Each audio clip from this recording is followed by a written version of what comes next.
Now, when Jesus arrived in Jerusalem, it was incredible. It's like the whole atmosphere in the place changed. Everybody was buzzing. They were constantly talking about this guy who'd arrived on a donkey and how they were waving the palm branches about and how he was going to change everything. That was, except for a few people. It was mainly the priests. They felt threatened by him. They felt threatened and worried that because he was so popular with the people, he would undermine their influence on the people. And because of that, they wanted to get rid of him. Now, one of Jesus' disciples, Judas Iscariot, he went to see the priests and he offered to betray him for a fee. The priests just thought it was too good to miss. They offered him 30 pieces of silver. And Judas told them, when the time was ready, I will let you know who he is by a kiss on his cheek. Now, later that week, Jesus and his friends were having supper in the upper room there. And Jesus told them, he said, I will have to go away to be with my Father in heaven. Now, the disciples didn't really understand what he meant by that. And they said, Jesus, leader, we won't let anything happen to you. But Jesus said, you know, one of you has already taken money to betray me. The disciples all looked around the room at each other, wondering who it was. After a while, when nobody was looking, Judas Iscariot, he got up and slowly left. As he finished the meal, Jesus did something a bit odd. He picked up the bread and he broke it. And he said, this is my body, broken for you. When you eat it, think of me. The disciples looked at each other and nodded. Jesus then, he picked up a glass of wine and he said, this is my blood shed for you. When you drink it, think of me. And again, they looked at each other and looked at Jesus and nodded. You're saying they didn't quite understand the significance. Anyway, once the meal was finished, they all went out to the Garden of Gethsemane. Jesus asked his friends to watch over him while he went and prayed. Unfortunately, it had been a long day and it was late and they were tired and all of them fell asleep. It was just then that Judas Iscariot arrived with several soldiers, all carrying swords. As they approached, Judas stepped forward and kissed Jesus on the cheek. Immediately, two of the soldiers grabbed him and arrested him, took him away. Now, the priests wanted Jesus to be found guilty, but they couldn't find anything that he'd actually done wrong. Despite trying to pay people to make up lies and stories about him, they just couldn't prove it. As a last resort, they asked him, are you really the Son of God? Jesus simply said, I am. That was enough. They'd got him. They said that was an insult to our God. And they took him before the Roman governor, Pontius Pilate. Now Pilate, he felt like his hands was tied a bit.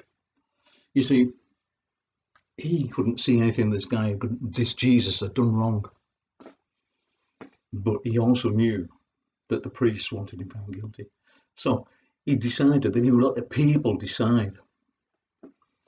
So the people that were gathered, he asked, who would you want me to set free? Jesus or Barabbas? Barabbas was a murderer. Well, the priests had got in amongst the crowd and they got people wound up to start shouting for Barabbas. And very quickly, all the crowd was shouting, Barabbas, Barabbas, set him free. Pilate, again, his hands were tied. So, what would you have me do with Jesus? And again, the crowd, stirred up by the priests, started to shout, crucify him, crucify him, crucify him. Again, Barabbas, hands were tied. He had to go with what the people wanted. He sent for a basin of water. When it arrived, he washed his hands and simply said, I wash my hands of this man's death. The soldiers then took Jesus away. They stripped him of his clothes and put a purple gown on him. One of them, they made a crown of thorns, vicious thorns, and he pushed it on his head. The blood trickled down his forehead. They knelt in front of him and they mocked him. Hail, King of the Jews! It wasn't a pleasant time. They then made him carry his own cross out of the city to the hill, where he was nailed to the cross.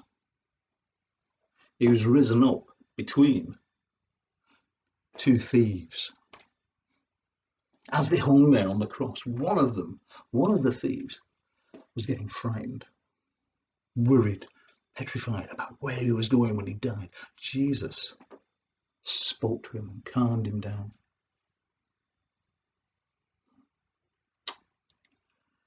Around midday, the sky went black as night.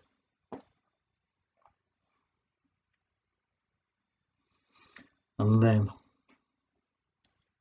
Jesus said, forgive them, Father, for they know not what they've done.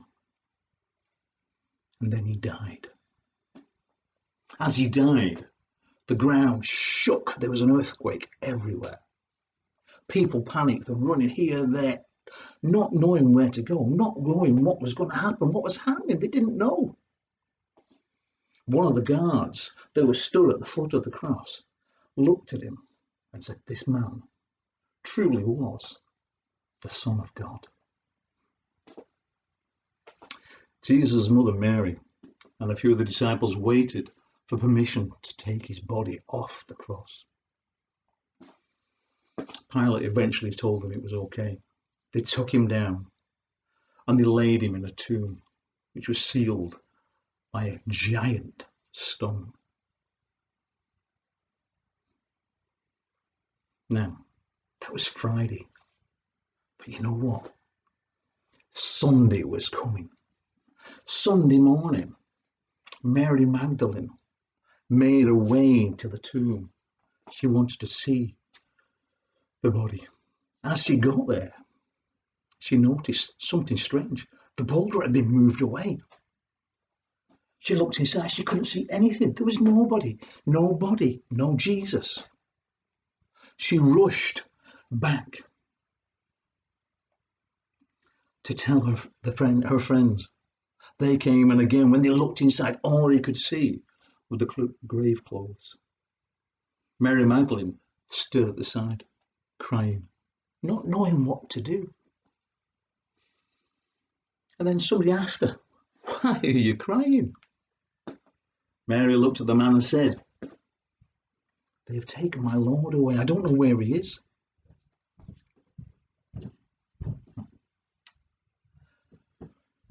The man turned out to be Jesus. He was alive. Mary couldn't contain herself. She had to rush off and tell her friends right away, Jesus is alive. He is alive.